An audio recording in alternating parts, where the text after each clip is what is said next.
Hi everyone, yasas que kalos tirtata to another episode of Dimitra's Dishes. Today we're going to be making a delicious Christmas decorated bread. I'm using my Lagana recipe, which is similar to a focaccia, an Italian focaccia bread.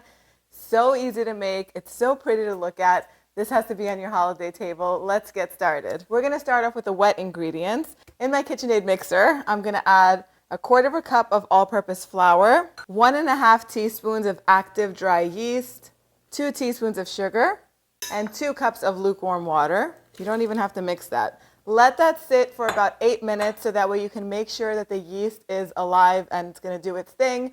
I know that very rarely yeast goes bad, hardly ever goes bad, but when it does, and it has happened to me in the past, sometimes yeast has been sitting in the refrigerator for months untouched and it does go bad. And if it goes bad, your bread will not rise and you're just going to waste all of your ingredients. So it just takes a few minutes. You know the yeast is alive and well once it forms a nice cloudy, like foaminess on top. I'll show you what it looks like in just a few minutes. That's how you know that it's good. Do not skip this step. In the meantime, you can measure out your flour. I have 4 cups or 520 grams of all-purpose flour, 2 teaspoons of salt. That's it. The only other ingredient that's going in here is a quarter of a cup of olive oil. And that's it. So I'm just going to mix this all up, and then we're going to put it together and let it knead for 10 to 12 minutes. So this is what it looks like when the yeast is ready. Once it's nice and foamy and looks just like this, you're going to go ahead and add a quarter of a cup of olive oil. Try to use really good quality olive oil for this. Then all of the flour and salt is going to go in there. Attach your dough hook attachment to your mixing bowl and let this knead for 10 to 12 minutes on low speed so that way you don't burn the motor. And then you're going to transfer it into a bowl. I like to grease my bowl with a couple of tablespoons of olive oil. This is going to be a very wet, sticky dough. Just toss the dough into that olive oil. Cover the bowl with plastic wrap, and then set it aside in the warmest place of your house to rise until it's doubled in volume. Wet doughs like this one rise much faster, but I still like to use my dryer trick. What I do is I put a couple of towels, clean towels, in my dryer. I let it run for 5 minutes so it gets nice and hot. Turn the machine off, and then I put the bowl inside, and usually in an hour the dough is going to be doubled in volume and ready to use.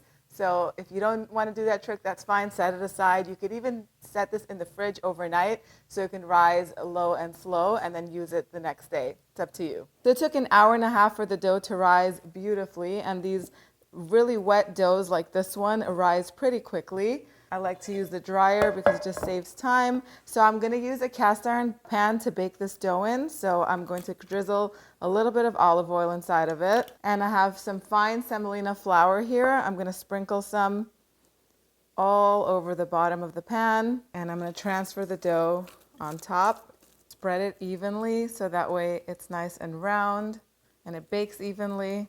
So at this point, before we decorate it, it needs to rise a little bit more, maybe about 30 or 40 minutes. I like to put it on top of my oven as it is preheating. You need your oven to preheat to 425 degrees Fahrenheit. So I just keep it on top because it has the perfect amount of heat. You can keep it in any warm part of your home. Just cover it loosely with a kitchen towel. I don't recommend putting plastic on top of it because the plastic will stick as the dough rises, and then once you take the plastic off, it's going to deflate and you're going to have a mess on your hands. I'm actually not going to even cover it at all. I don't want it to stick to the towel or anything. Once it's almost doubled in volume, then we're going to decorate it and then bake it. It just takes 25 minutes to bake. Okay, so it took about 25-30 minutes for the bread to rise. Now I'm just going to drizzle a little more olive oil on top, and then I'm just going to make indentations with my fingers, just like that, just like you would in a focaccia bread. And then I'm going to decorate. I'm going to make a little Christmas tree using rosemary sprigs. So I'm going to take a sprig of rosemary first, put that down the center, and then I'm just going to form branches just like a Christmas tree.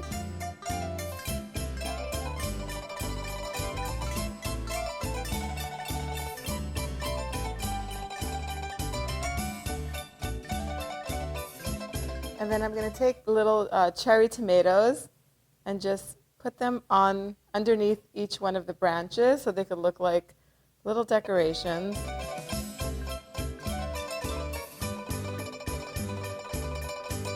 And any leftover little sprigs, I'm just going to decorate the bread all around.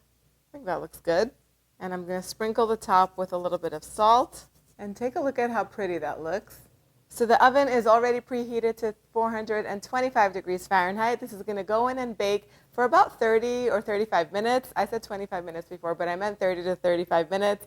And then once it comes out, you just want to let it sit for about 15 minutes so it can rest, and then it's going to be ready to serve. Okay, so the bread is ready. It baked in my oven for 30 minutes. It did get beautifully golden brown on top. If you'd like for it to be less golden on top, then maybe reduce the heat to 400 degrees Fahrenheit and bake it again for 30 minutes, but keep an eye on it. It should be crispy on the bottom, soft on the inside. Let's take a taste.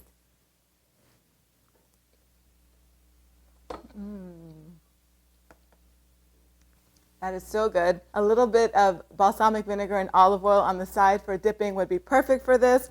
I think you guys are going to love this recipe. It's so simple to make, beautiful to look at, perfect for your holiday table. And if you want to decorate it a little bit differently, you don't have to make a Christmas tree on top. You can put any veggies you like on top, any herbs, maybe some sesame seeds, and put it on your table, and it's going to be so delicious. Let me know how you guys are going to make it in the comment section down below. If you want the step-by-step instructions and the exact measurements for this recipe, go on over to the website www.dimitrasdishes.com and print this recipe out. Thank you so much for spending time with me today. I'll see you all next time. Yes, sis.